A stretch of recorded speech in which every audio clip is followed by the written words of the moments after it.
Bismillahirrahmanirrahim. Assalamualaikum warahmatullahi wabarakatuh. Alhamdulillah wassalatu wassalamu ala rasulillah, amma ba'du. Hadirin jamaah yang dirahmati Allah, sebagaimana tadi sudah disampaikan, insyaallah hanya dalam hitungan 2-3 hari ini ke depan kita akan segera memasuki bulan Ramadan. Maka kajian kita ini akan membahas sedikit banyak tentang persiapan terakhir kita dengan bulan Ramadan ini. Nah, jamaah sekalian, kalau yang terkait dengan Ramadan sebenarnya ada banyak ya. Pertama, puasa itu sendiri pastinya. Yang kedua, qiyamul lail yang isinya itu ada banyak. Ada tarawih, ada tahajud, dan ada juga witir. Selain itu juga ada iktikaf seperti yang sering sudah kita lakukan mungkin. Nah, di Ramadan juga ada kewajiban selain puasa dan sholat, ada juga kewajiban zakat, yaitu zakatul fitr.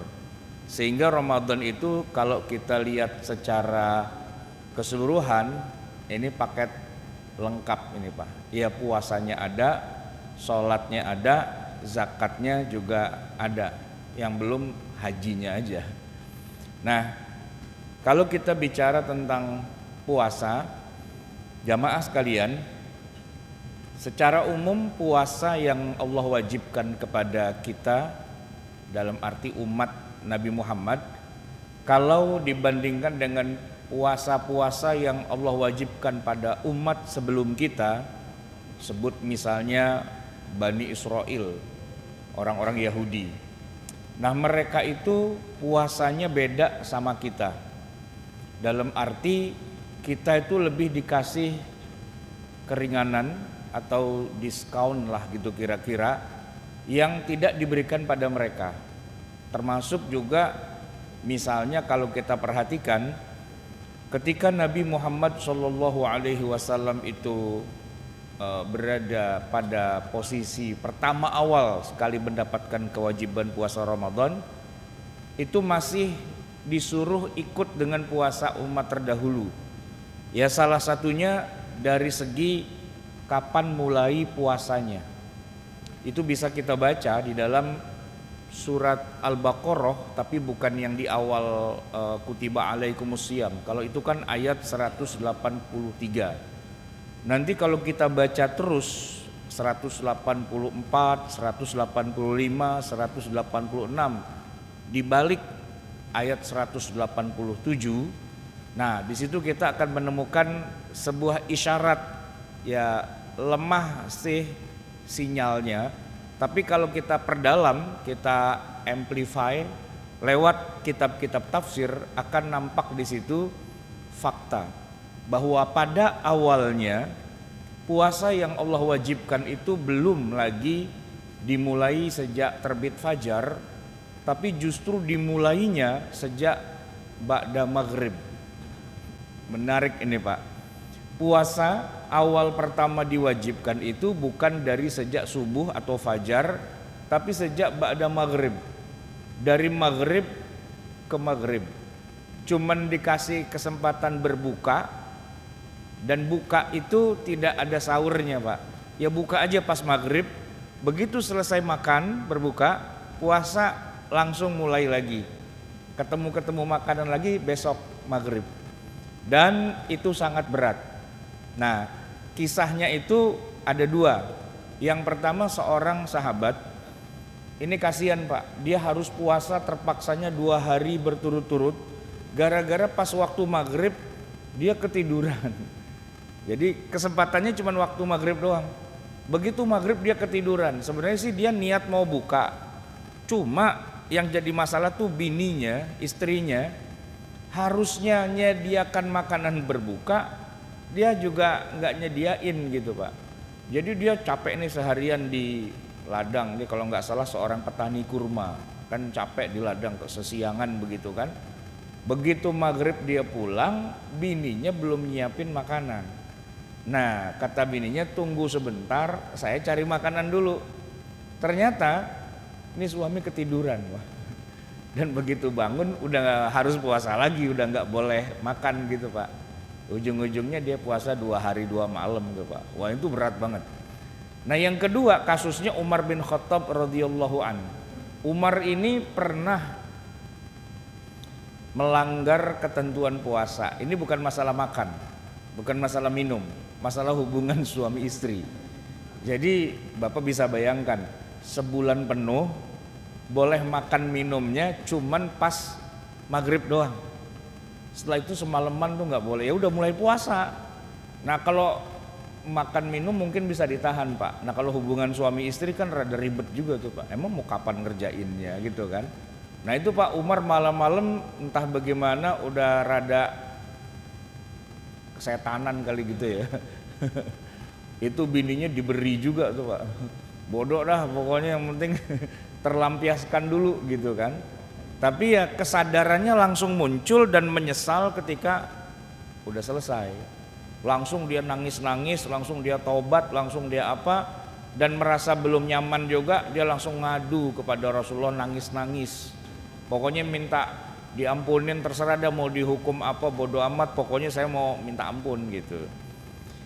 Nah Rasulullah justru pada saat itu pas lagi didatengin sama Jibril membawa ayat itu, ayat 187 yang bunyinya A'udzubillahi minasyaitonirrajim, uhilla lakum, telah dihalalkan bagimu, lailatus siyami, malam-malam puasa, ar-rafathu, jima, ar-rafathu ila nisaikum, dengan istrimu. Pas Umar datang, pas ayat itu turun, ya kan? Terus ayatnya diteruskan, hunna libasul lakum wa antum libasul lahunna, alimallah, Allah sudah tahu, annakum, bahwa kamu, kuntum takhtanuna anfusakum, kamu tuh baru saja berkhianat pada dirimu. Umar celingak-celinguk, saya berarti dong gitu ya. Walaqad afa ankum, tapi Allah sudah fataba alaikum, dan Allah sudah menerima taubatmu, wa afa ankum, dan sudah memaafkan kamu. Fal'ana, mulai malam ini sekarang, basyiruhunna, lakukanlah hubungan suami istri. Itu begitu dengar ayat itu disampaikan oleh Nabi, kata Umar, pas banget nih, saya lagi nangis-nangis mau minta ampun, ternyata uhilla lakum, sudah dihalalkan. Yes, kata Umar, mantap gitu kan, cocok sesuai dengan kebutuhan. Maka Umar pulang. Nggak jadi nanya, nggak jadi taubat, udah pulang, udah diturunin ayat begitu Pak. Cuman di rumah bininya lagi kebingungan, kenapa? Ini kita diapain ya sama Allah gitu. Kata Umar, turun ayat baru. Malu, ayatnya apaan? Tenang, kita udah diampunin. Bahkan kata Allah, fal'ana basyiruhunna, sekarang lakukan hubungan suami istri. Yuk kita terusin. Nah terusin lagi Pak akhirnya gitu. Itu ceritanya begitu Pak. Ayat 187.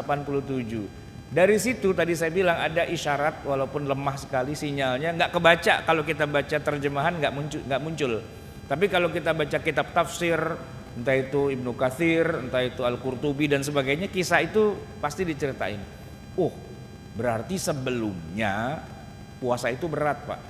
Nggak bisa dilakukan oleh kita sekarang.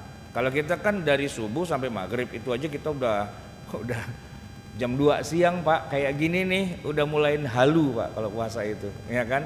Nggak boleh lihat air kali Pak, ya itu kayak lihat Milo gitu Pak, saking udah halunya gitu kan. Tapi kalau kita mulai dari maghrib Pak, masya Allah itu nggak kuat. Maka di level kita itu kemudian diturunkan, difficulty levelnya itu diturunkan gitu Pak.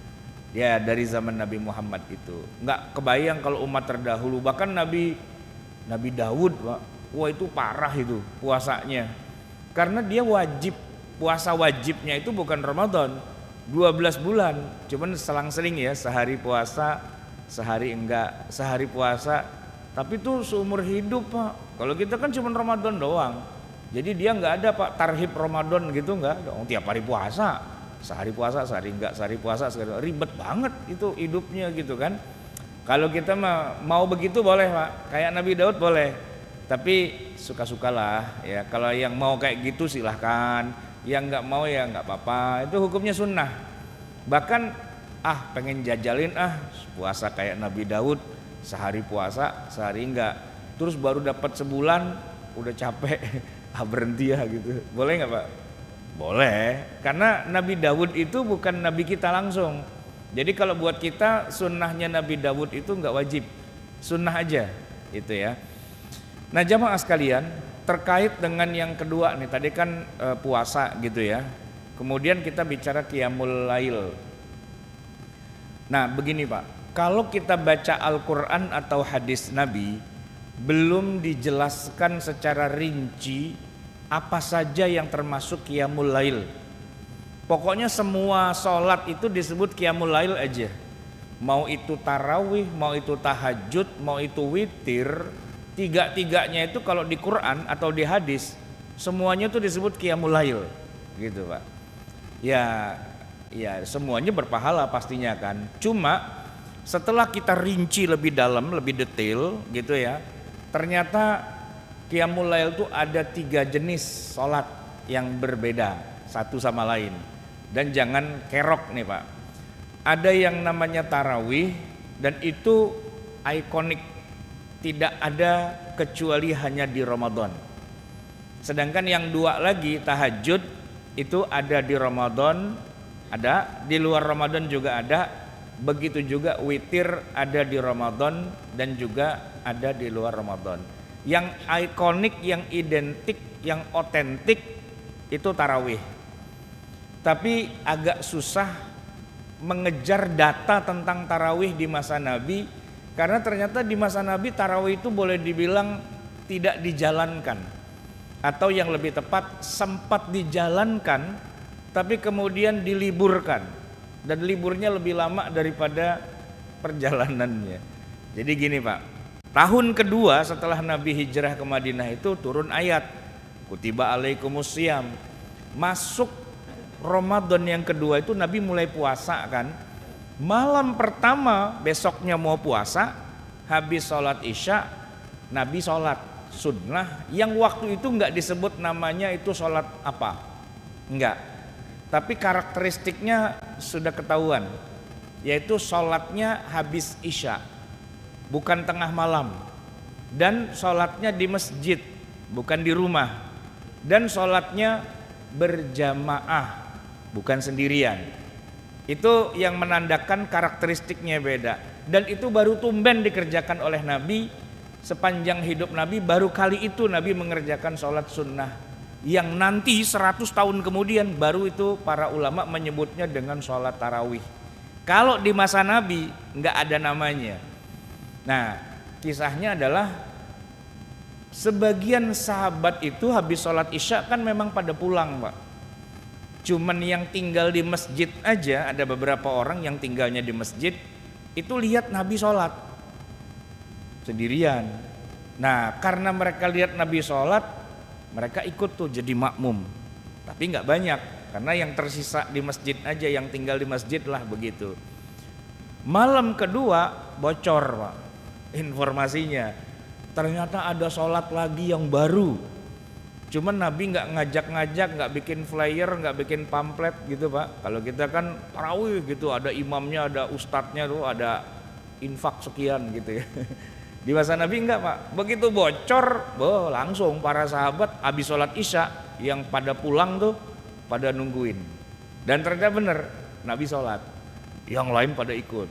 Nah malam ketiga bocornya parah Pak. Seluruh umat Islam di Madinah, seluruh sahabat menu-menuin masjid habis sholat isya. Itu udah kayak pasar malam, kayak sholat id gitu Pak. Penuh banget Masjid Nabawi. Dan di situ Nabi kemudian jadi ketakutan. Ada orang sholat ketakutan, jamaahnya kebanyakan, itu Rasulullah. Kenapa? Jadi gini Pak, kan gak ada ayat Quran yang memerintahkan itu. Gak ada. Nabi berinisiatif aja sholat malam nambah gitu, di luar dari tahajud gitu kan. Lah kenapa yang ngikutin banyak banget gitu. Udah 3 malam ini bererot orang pada sholat rame-rame. Nah maka malam keempat Nabi nggak keluar. Maksudnya nggak keluar tuh begitu sholat isya selesai pulang. Ini jamaah semasjid pada bengong aja nungguin Nabi. Mana dia Nabi? Pulang dia gitu. Yang satu bilang ke WC kali. Yang satu bilang istirahat dulu kali. Jadi kita tungguin Pak. Sejam, 2 jam, 3 jam tungguin Nabi kagak nongol-nongol. Akhirnya udah pulang. Bubar Pak. Malam keempat nggak ada taraweh. Orang Nabinya pulang gitu kan. Besok klarifikasi, press conference gitu kan. Ada apa ya Rasul? Kok udah 3 kali ini tiba-tiba berhenti? Di situ Nabi ngomong secara resmi itu Pak. Hadisnya sahih. Fa inni khasyitu an tuftarada alaikum. Saya takut kita rame-rame sholat berjamaah itu tiba-tiba diwajibkan sama Allah. Oh, berarti kita tiarap, bubar. Jangan sampai tiba-tiba kita lagi sholat Jibril lewat. Weh, cakep tuh sholat, wajib ya gitu. Repot Pak, nolaknya susah itu Pak. Maka Nabi tiarap udah, nggak ada sholat berjamaah tarawih sejak itu. Sampai malam 30 masjid sepi Pak, nggak ada tarawih. Bahkan untuk tahun-tahun berikutnya, itu kan tahun kedua Hijriah, tahun ketiga, 4, 5, 6 sampai tahun ke-10 dan Nabi wafat, tidak ada tarawih berjamaah, bubar. Nah itulah kenapa banyak orang salah faham, dikiranya memang tarawih itu tidak ada, ya kan? Maka ada beberapa kelompok di tengah umat Islam yang punya keyakinan bahwa tidak ada sholat tarawih berjamaah di masjid. Ada pesantren tertentu ya, atau masjid tertentu dekat rumah saya itu ada tuh masjid. Itu Pak, isya bubar Pak, udah kunci pintu tetap kayak orang hari biasa, nggak ada tarawih. Saya kenal yang jadi imamnya di situ, emang dia aliran, tahu udah aliran apa gitu. Saya tanya, Mas, ini nggak ada tarawih masjid gitu? Nggak ada Ustadz katanya. Kan Nabi cuma 3 hari doang dibubarin, jadi udah nggak ada tarawih gitu Pak. Itu yang kelompok-kelompok tertentu. Tapi secara perasaan umat Islam pun kayaknya nggak jauh beda Pak. Coba aja Bapak buktikan, sholat tarawih rame-rame di masjid Pak, itu ramenya kan malam pertama, malam kedua, malam ketiga. Malam-malam kesononya kan udah bubar, mentang-mentang kagak wajib gitu ya. Ramenya malam pertama, kedua, ketiga doang Pak. Asal udah kesononya juga udah enggak. Itu masjid samping rumah saya gitu juga tuh. Kalau malam pertama nih, besok malam Kamis liatin aja. Itu jalanan ditutup Pak. Ya, ada satpamnya jagain gitu. Kenapa? Mohon maaf, jalan ditutup. Ada ibadah sholat tarawih. Orang saya rumahnya di situ, mau lewat mana saya bilang, muter katanya gitu. Cuman kata satpam, mohon maaf nih Pak Ustadz, paling besok juga udah sepian dikit dah katanya begitu kan. Iya sih. Kalau udah hari kedua, ketiga, apalagi udah keempat, udah sepi Pak, udah maju softnya gitu kan. Ya karena memang tidak wajib sih, serunya di malam pertama, kedua, ketiga doang sebenarnya itu. Nah, tapi sebenarnya enggak begitu, karena alasannya jelas Pak. Kenapa Nabi bubarin tuh karena memang tidak sampai hati Nabi itu kalau sampai diwajibkan. Itu sih poinnya sebenarnya. Dan alhamdulillah strategi Nabi itu berhasil Pak. Sampai Nabi wafat emang nggak pernah Jibril colek-colek tentang sholat tarawih itu. Nah begitu Nabi wafat, para sahabat bilang, nah kita tarawih lagi yuk, seperti yang kemarin-kemarin. Mereka semua melakukannya Pak. Sama persis orangnya dia juga, cuman bedanya waktu itu kan Nabi udah wafat ya, berarti imamnya bukan Nabi gitu loh. Termasuk Abu Bakar juga ada wafat. Ini di zaman Umar nih. Ya bedanya sekitar 11 tahunan lah gitu kira-kira kalau kita hitung-hitung. Tapi jamaahnya dia juga. Nah disitulah baru kemudian ada sholat tarawih dalam arti yang sudah ideal, yang sudah mateng, udah jadi. Kalau di masa Nabi itu masih dalam proses gitu, jadinya matengnya itu di zaman Umar. Nah dari situlah kemudian seluruh ulama 4 mazhab itu merujukkan salat tarawih itu ke yang dilakukan oleh para sahabat. di zaman Umar, yaitu sholatnya tiap malam Pak, berjamaah di masjid.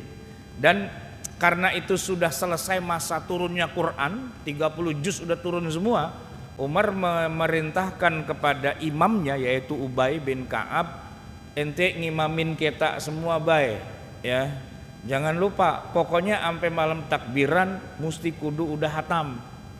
Nah Ubay mikir 30 malam nih berarti kan dibelah-belah tuh Quran sama dia jadi 30 juz gitu. Jadi kemudian dari sanalah kita mengenal Quran dibagi 30 juz tuh Ubay itu yang punya urusan tuh, dibelah-belah begitu. Jadi semalam 1 juz gitu. Salah satu riwayat menyebutkan begitu. Tapi ada juga riwayat mengatakan kata Umar, kalau bisa 3 kali bay, 3 kali hatam. Nah kalau 3 kali panjang juga tuh Pak, ya kan. Nah itu salat tarawih. Banyak orang yang keliru atau nggak nyampe pemikirannya tentang sholat tarawih ini. Dia tahu ada tarawih ya, cuman begitu kayak mana tarawihnya dia cari di zaman Rasulullah nggak nemu Pak. Salah nyari ente. Di zaman Rasulullah emang ditutup, nggak dikerjain gitu. Nah cuman karena dia tetap penasaran kayak apa sih tarawihnya Rasulullah, yang dia ketemu hadis tentang Nabi sholat tahajud. Nah sholat tahajud mah nggak bisa dipakai buat dalil tarawih. Kenapa? Emang beda konsep dari awal. Sholat tahajud tuh ceritanya Aisyah tuh begini.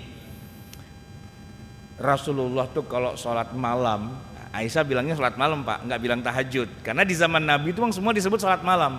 Sholat malamnya Nabi itu tidak lebih dari 11 rakaat. Tapi ente jangan tanya lamanya, lama banget ya. Lama banget tuh maksudnya ya istilahnya sampai bengkak-bengkak itu kakinya Nabi Pak, ya kan. Dalam riwayat yang lain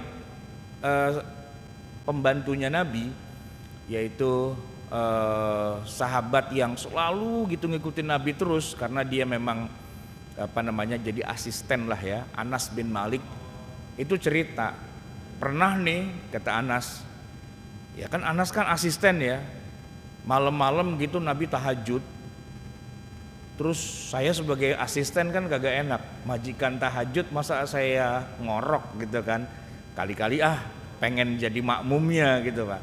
Itu Pak kalau udah tahajud Nabi memang nggak pernah ngajak orang Pak, asisten aja nggak pernah diajak, istrinya aja Aisyah dicuekin Pak, nggak diajak. Kalaupun Aisyah tidurnya bareng sama Nabi sholat di sampingnya, Aisyah tidur melintang cuman digeser aja gitu. Nabi sholat sendirian, nggak pernah ngajak orang. Bukan berarti nggak boleh ya, cuman resiko tanggung sendiri. Nah Anas nekat dia, masa saya asisten Nabi nggak pernah ikut Pak. Oh Nabi bacanya panjang, Al-Baqarah sampai selesai, terusin Ali Imran, terusin An-Nisa, baru ruku. Wah itu lama banget Pak, ya kan. 2 rakaat salam, Anas pulang tobat aneh gitu. Ada orang sholat, habis sholat langsung tobat itu ya kan. Nah itu tahajud Pak, tahajudnya Rasulullah. Nah tahajud sama taraweh bukan sholat yang sama, beda gitu kan. Nah ini yang harus kita ketahui sebagai bekal. Jangan sampai ada yang ngomong begini, kalau di bulan Ramadan sholatnya namanya tarawih, kalau di luar Ramadan namanya tahajud. Enggak begitu. Di dalam konteks syariat Islam Pak, sholat tahajud itu sudah ada jauh sebelum ada sholat tarawih. Sejak pertama kali turun wahyu pertama kan Iqra Pak ya. Begitu turun Iqra 5 ayat, turun wahyu yang kedua itu perintahnya sholat tahajud. Ya ayyuhal muzammil qumil laila illa qalila. Itu tahajud itu Pak. Dan tiap malam, bahkan sebelum ada sholat 5 waktu, sholatnya Nabi itu tahajud dulu Pak, sholat malam, ya kan. Jadi kalau ada yang kerok antara tahajud dengan taraweh, suruh belajar ulang dia dari mula antara sirah nabawiyah gitu ya dengan tafsir Al-Quran. Kenapa? Enggak sama tarawih dengan tahajud. Ya tarawih ya tarawih, tahajud ya tahajud. Sehingga nanti kalau kita konsep gitu Pak, misalnya kan ada yang suka ribut-ribut tarawih berapa rakaat gitu kan ya. Kalau yang 11 itu sebenarnya hadis untuk tahajud gitu. Sedangkan yang 20 itu hadis untuk tarawih memang. Dan dalam pelaksanaannya kita nggak perlu berantem ngeributin tarawih 20 apa 11. Dua-duanya kita kerjain. 20 yang tarawihnya, 11 yang tahajudnya. Begitulah yang dilaksanakan di Masjidil Nabawi sampai hari ini, dan di Masjidil Haram juga di Mekah. Kalau nggak percaya umroh dah ke sono. Bapak sholat tarawih itu Pak 20 Pak, 20 rakaat, lama 2 jam gitu. Tapi yang 11 rakaat juga dikerjain. Jangan bilang, Masjidil Haram NU, enggak juga. Ada 11-nya juga Pak, dia NU juga, Muhammadiyah juga gitu Pak, ya kan? Kita aja di sini ribut NU 11 NU 20, Muhammadiyah 11, enggak, dua-duanya dikerjain sama dia. Karena dua-duanya hadis yang sahih. Kita aja yang kerok di sini, ngeributin 11, ngeributin 20, dua-duanya kerjain. Gitu kan? Nah, jadi ada 2 sholat nih Pak, ada tarawih dan ada tahajud. Satu lagi, ada witir gitu ya. Kalau witir ini juga Nabi ngerjakan selalu setiap malam. Ya, bahkan sholat witir ini ada yang menyebutkan jumlahnya itu kan, witir artinya ganjil kan, antara 1, 3, 5, 7, 9 dan 11 gitu kan. Nah, bisa aja witir itu dikerjakan dengan 11 rakaat, bisa juga, tapi yang biasa sih kita melakukannya kalau enggak 1 rakaat 3 dah gitu kan. Nah, kalau udah Ramadan nih kita rada kerok nih Pak. Kenapa? Karena kalau kita ikut tarawih biasanya langsung witir. Terus tahajudnya gimana? Kan orang mengatakan jadikanlah akhir sholat malam kamu adalah sholat witir. Nah ini kita udah tarawih langsung witir, berarti ntar malam kalau saya bangun gak bisa tahajud apa bagaimana? Jawabannya bisa Pak. Kenapa? Karena witir itu bukan sholat terakhir, enggak ya. Nabi pernah sholat witir sebelum tidur, itu witir dulu. Dan ketika malam bangun Nabi sholat tahajud. Jadi nggak masalah, witir dulu, terus tidur, terus tahajud. Apakah habis tahajud itu ditutup witir lagi? Ya nggak pakai. Karena kata Nabi, la witrani fi lailatin, tidak ada 2 kali witir dalam satu malam. Kalau udah ikut witir taraweh, ya udah. Nanti kalau malam mau tahajud aja, nggak usah pakai witir lagi, gitu Pak. Nah tapi kalau misalnya di tarawihnya kita nggak ada witir, maka kita boleh witir nanti sesudah tahajud sebelum subuh. Tapi pilihannya bagusan mana? Antara witirnya bareng tarawih dengan witirnya pas tahajud. Kalau di tarawih ada witir, lebih baik kita ikut witir di tarawih. Kenapa? Pertama berjamaah, ya kan? Yang kedua di masjid.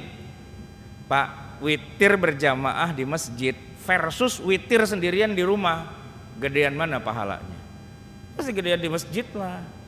Apalagi ada hadis Nabi yang menyebutkan siapa yang ikut sholat bersama imam sampai dia selesai, kan selesainya witir.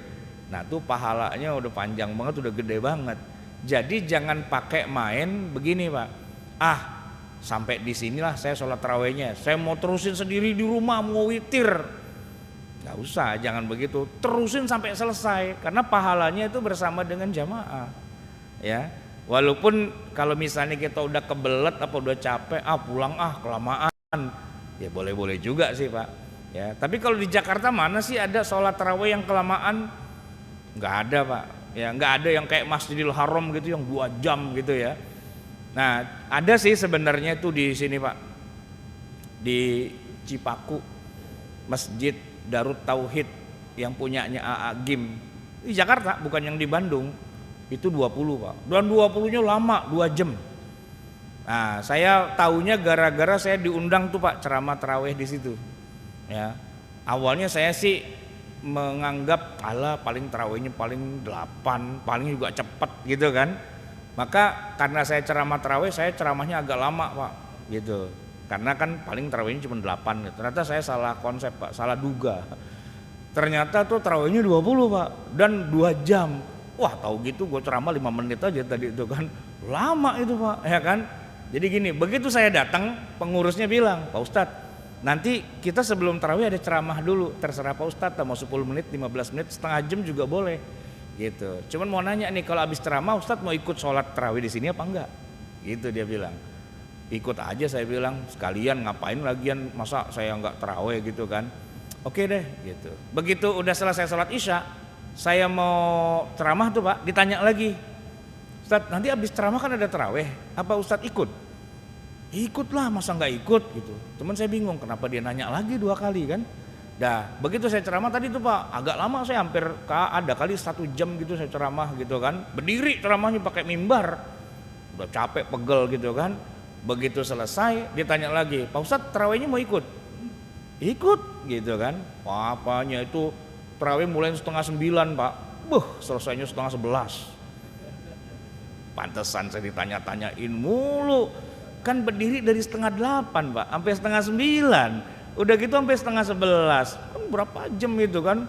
Saya lagi ngitungin pahala saya banyak banget nih gitu kan. Cuman begitu dapat giliran yang kedua Pak, ditanya lagi, Pak Ustadz nanti tarawih di sini? Enggak, saya mau pulang. Saya tarawih di rumah aja bareng-bareng sama keluarga gitu. Kenapa? Kelamaan. Jadi ya sebenarnya sih bagusnya salat tarawih di masjid, jangan di rumah, jangan sendirian. Karena pahalanya berkali-kali lipat Pak, ya kan?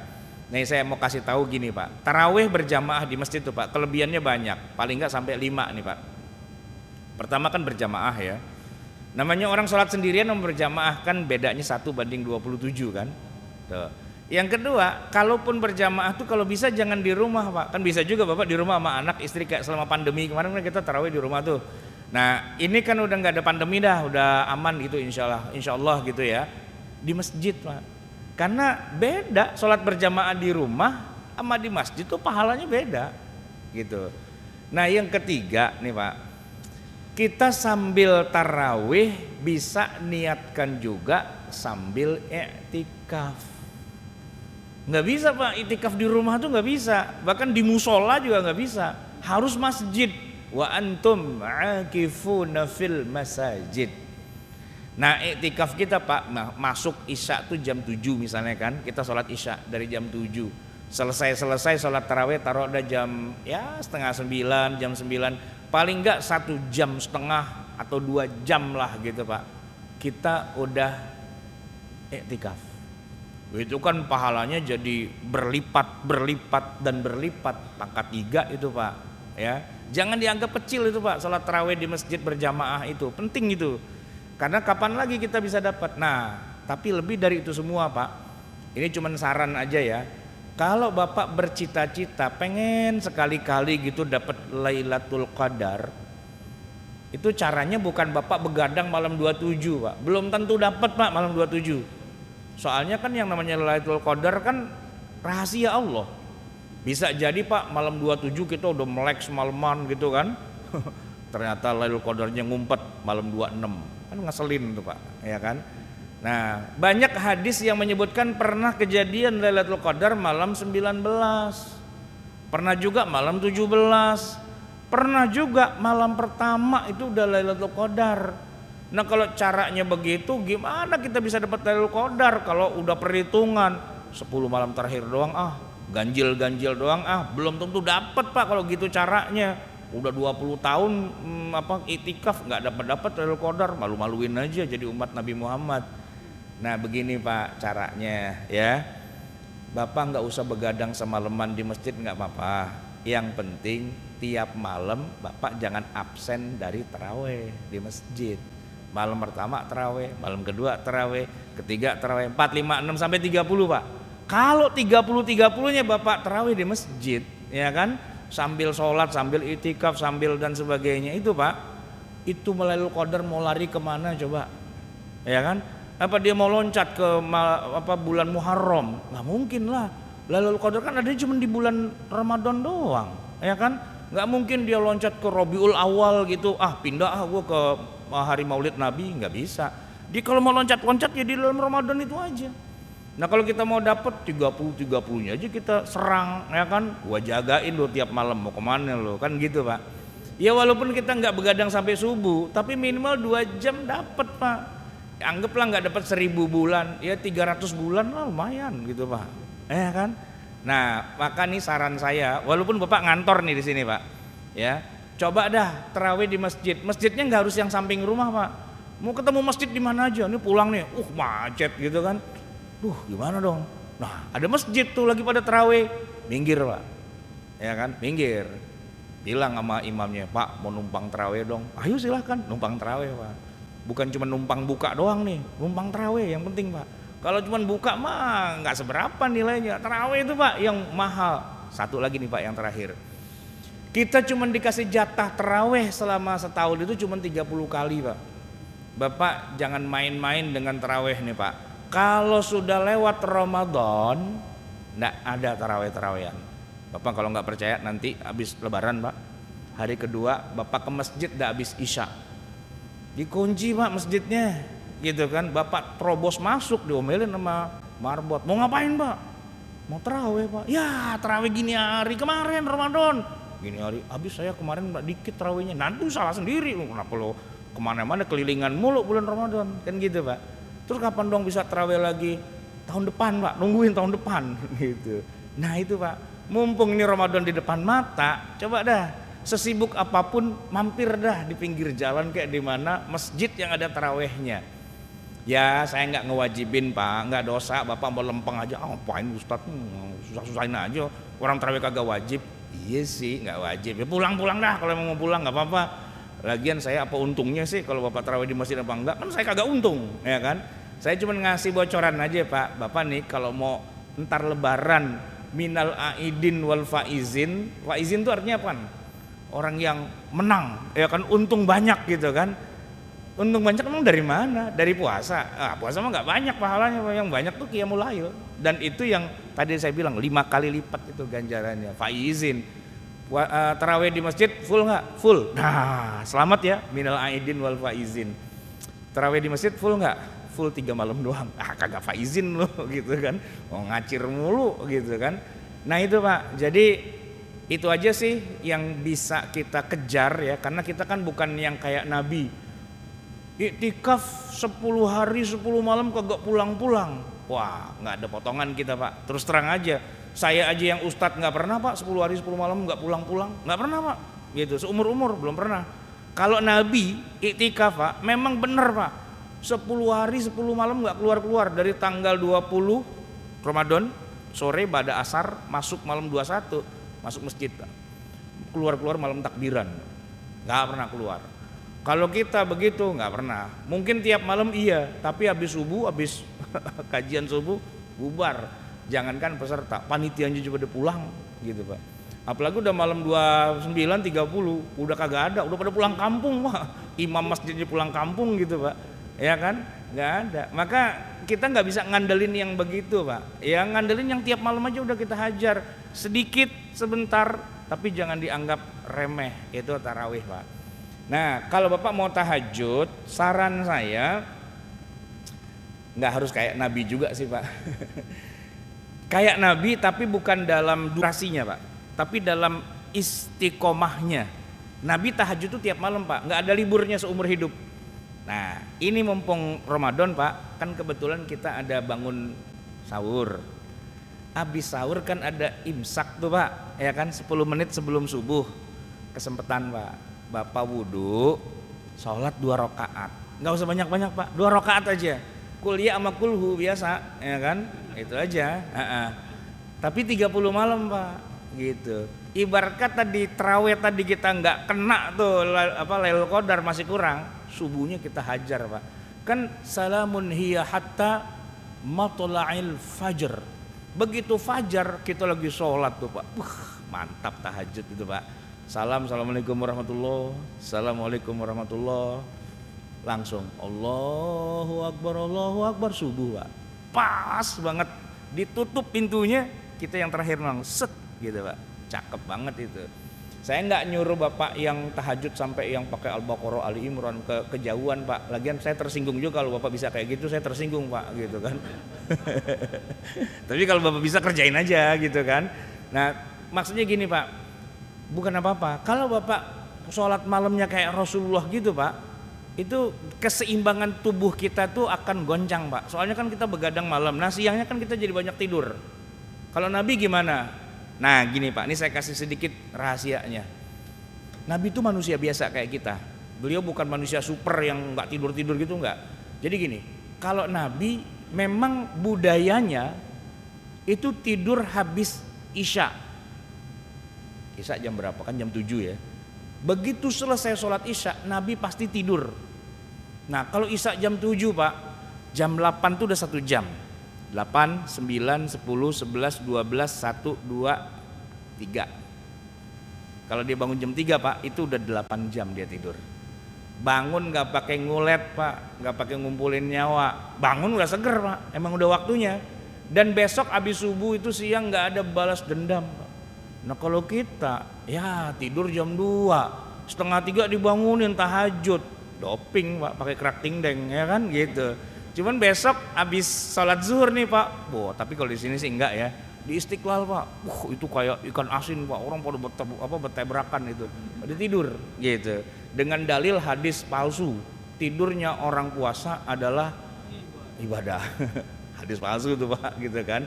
Ditanya lu kenapa tidur mulu?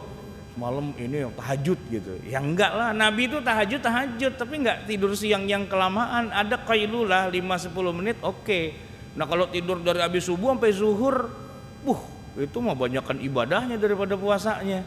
Udah gitu Pak, habis sholat zuhur ditidur lagi. Nabi lu tidur lagi bukannya udah puas? Bukan puas, capek banget saya tidur selama itu, saking capeknya saya ketiduran lagi gitu kan. Bangun asar, gitu asar tidur lagi Pak. Kenapa lu asar tidur lagi? Itu tadi saya ngimpi begadang katanya gitu. Tidur ngimpi begadang. Nah bangun-bangun dia mau tidur lagi Pak gitu. Akhirnya siang jadi malam, malam jadi siang gitu kan. Nah kalau udah begitu kan udah nggak produktif Pak. Ya kan kita umat Islam jangan berlindung di balik tidak produktif. Sebab Nabi Pak, Ramadan pertama itu perang Badar gitu. Perang Badar, perang Uhud, perang Fathu Mekah dan sebagainya. Itu prestasi di bulan Ramadan kejadiannya Pak. Kalau tidur mulu mau perang Badar kalah Pak. Ayo perang Badar, tar dulu lagi tidur nih semalam lagi asik itikaf, kalah digebukin sama Abu Jahal di situ kan. Indonesia Pak merdeka, proklamasi kemerdekaan 17 Agustus itu bulan Ramadan Pak. Hari Jumat jam 10 pagi dibacain naskah proklamasi itu. Kebayang dong Pak, kalau Pak Karno, Bung Hatta itu ya kerjaannya tidur mulu siang karena malamnya itikaf begadang. Ya Pak, jam 10 mana dia yang pakai proklamasi belum nongol-nongol juga, lagi tidur Pak. Soekarno bangun, jadi nggak baca naskah? Aduh ngantuk nih, ntar aja habis tarawih gitu Pak, bisa jadi ya kan? Ternyata kan enggak, baca naskah proklamasi jam 10 pagi, kagak tidur gitu. Memang begitu Islam mengajarkan. Maka kalau kita bangun malam, nggak harus yang begadang semalaman, tidur aja santai. Tarawih udah jam 9 tidur ya kan. Bangun sahur berapa, jam setengah 4, jam 3 gitu kan, sahur. Nah sebelum subuh tahajud aja. Rutin Pak 30 malam, cakep itu Pak. Lebaran kita bilang minal aidin wal faizin, termasuk orang yang menang. Efektif dan dapat itu Pak poinnya gitu ya. Jam 1 Pak udah lewat lagi ya. Tutup sampai di sini, mungkin ada pertanyaan silahkan. Terima kasih Ustaz. Ya. Menarik dan sekali buat kita semua. Terkait dengan tarawih jemaah Masjid Asy-Syamil itu memfasilitasi jemaah. Wah cakep tuh. Tarawih mulai hari Senin sampai hari Jumat. Jadi silakan yang memang ada keperluan kerja sampai Isya bisa mampir kemari untuk bisa bertarawih berjamaah di Masjid Asy-Syamil. Sabtu Ahad.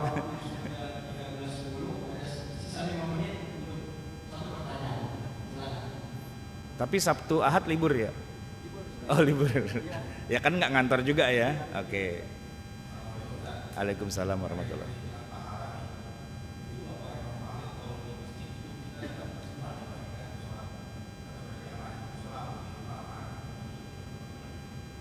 Gimana? Di masjid?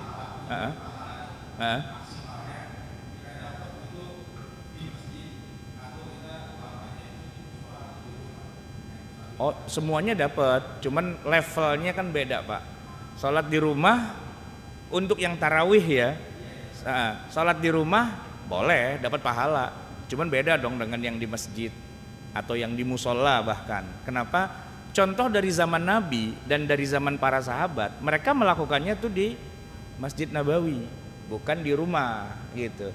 Yang di rumah tahajud itu di rumah, Nabi melakukannya di rumah. Kadang-kadang di masjid, kadang-kadang di rumah. Tapi contoh tarawihnya itu selalu dilakukan di masjid. Basically defaultnya adalah di masjid. Tapi kalau misalnya kita tadi kan misalnya nggak terkejar gitu atau lagi di mana, aduh udah tanggung dah pulang ke rumah. Nah di rumah belum sholat tarawih, bisa nggak kita sholat tarawih di rumah? Bisa, boleh. Pahala ya jangan samakan dong, ojo dibandingke, itu jauh pak, gitu. Levelnya jauh dengan di masjid gitu. Cuman karena kita kemarin pandemi aja kita jaga jarak apa segala macam, udah sholatnya di rumah. Nah kalau sekarang pandemi udah nggak ada, itu akan lebih afdal nilainya dengan yang di masjid. Walaupun kadang-kadang kita suka komplain gini, wah di masjid kencang banget sholat tarawihnya, nggak mau gua mau sendirian gitu kan. Nah bapak bisa mengantisipasinya bukan sendirian pak, bapak cari masjid yang lain aja, ya kan.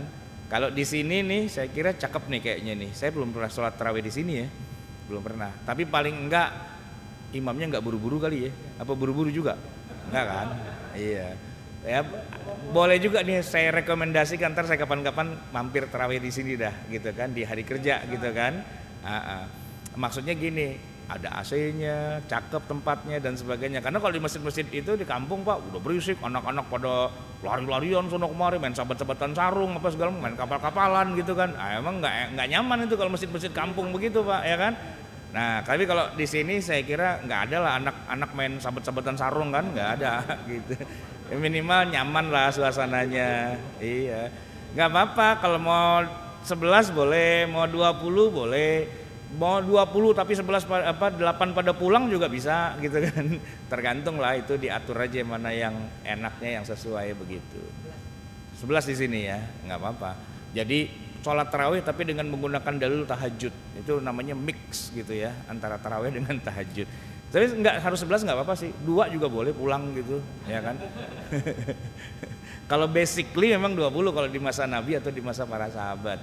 Di masjid-masjid kita kebanyakan 20, tapi di beberapa masjid perkotaan, perkantoran itu rata-rata saya juga bingung siapa yang ngajarin harus 11 gitu kan. Tapi biasanya alasannya gini, udah dari dulu Pak Ustadz kayak gitu. Ya udahlah dari dulu, terserah lo, atur aja. Itu saya komennya cuma satu, Allahumma turja, ya Allah atur aja, yang penting lo tarawih gitu kan. Cakep. Saya sendiri secara kenyataan 20 dan 11 dua-duanya, tergantung masjidnya Pak. Nah kalau masjidnya cuma 11, masa saya bilang 20 nggak lo, kalau nggak gue pulang nih, kan nggak bisa juga gitu kan. Nah kalau yang 20 ya saya ikut aja 20, termasuk yang di Agim tuh yang 20-nya 2 jam, ya kesel sih gitu, kelamaan gitu kan. Ya di masjid samping rumah saya enak tuh Pak, 20 nggak terlalu cepet, nggak terlalu lambat, santai gitu kan. Karena pada dasarnya sholat tarawih itu kan sholat yang banyak istirahatnya sebenarnya, ya kan. Nah kalau di orang kita tuh biasanya suka dimasukin dengan baca apa sih namanya, pujian-pujian, marhaban ya syahrul Ramadan gitu kan. Kalau saya kemarin bikin di rumah selama pandemi karena sekeluarga gitu ya, kita nggak baca-baca gitu Pak. Kalau lagi jeda istirahat, nah ada yang rebus Indomie, ada yang bikin kopi gitu kan, sholat santai gitu kan. Nah santainya itu Pak, walaupun ngerebus Indomie masak kopi Pak gitu ya, itu dihitung sebagai sholat Pak gitu. Karena sepanjang kita sholatnya lama, itu kan saya selesai itu akhirnya dari habis isya baru bubar selesai itu 10:30 Pak. Nah itu di malaikat dicatat itu tetap tarawih terus Pak sepanjang itu. Padahal kan kita ada makan indominya, ada ngetehnya, ada apanya gitu kan. Nah gitu. Jadi jangan buru-buru pulang gitu. Nah caranya itu adalah jangan sholat terus gitu, jangan gitu. Ya kan, sholat istirahat, sholat istirahat, sholat istirahat. Karena namanya tarawih itu artinya istirahat. Sholat yang banyak istirahatnya. Cuman karena udah budaya di kita, Assalamualaikum warahmatullahi wabarakatuh, Allahu Akbar. Ya ini mah capek kayak gini, ya kan. Nah mestinya enggak, Assalamualaikum warahmatullahi, Assalamualaikum warahmatullahi, kita istirahat 10 menit. Wah asik tuh Pak, ya kan. Santai, ngelonjor-ngelonjor, pijit-pijitan dulu apa segala macam. Tenang, argo jalan terus Pak itu. Argo sholatnya itu jalan terus. Sehingga kalau kita sholat mulai setengah 8 gitu ya, selesai jam 9 setengah 10, nggak capek, kenyang malah gitu, ya kan. Itu kalau mau didesain kayak gitu cakep tuh Pak. Paling orang bilang aliran mana lagi tuh gitu kan. Padahal sih nggak aliran-aliran. Ya kalau private gitu kan, saya di rumah private kan, di rumah tarawih sekeluarga santai saya ngatur. Kata anak saya, Bi udah 4 nih, istirahat dulu katanya. Ayo istirahat. Dia ngerebus Indomie Pak gitu kan, istirahat ngerebus Indomie gitu. Iya nggak apa-apa, boleh aja. Itu tetap dihitung sholat Pak, itu sebenarnya gitu. Cakep itu sebenarnya ya kan. Baik, cukup kita tutup dengan doa. Bismillahirrahmanirrahim. Alhamdulillahirabbil alamin. Hamdan yuwafi ni'amahu wa yukafi'u mazidah. Ya Rabbana lakal hamdu wa lakas syukru kama yanbaghi li jalali wajhika wa li 'azimi sultanik. Allahumma salli wa sallim wa barik ala sayyidina Muhammadin wa ala ali sayyidina Muhammad. Rabbana zalamna anfusana wa illam taghfir lana wa tarhamna lanakunanna minal khasirin. Rabbana amanna bima anzalta wa taba'na ar-rasula faktubna ma'asy syahidin. Rabbana la tuzigh qulubana ba'da idh hadaitana wa hab lana min ladunka rahmah innaka antal wahhab. Rabbana atina fid dunya hasanah wa fil akhirati hasanatan wa qina adzabannar. Wa sallallahu ala sayyidina Muhammadin wa ala alihi wa sahbihi sallam. Subhana rabbika rabbil izzati amma yasifun wa salamun alal mursalin walhamdulillahi rabbil alamin. Wassalamualaikum warahmatullahi wabarakatuh.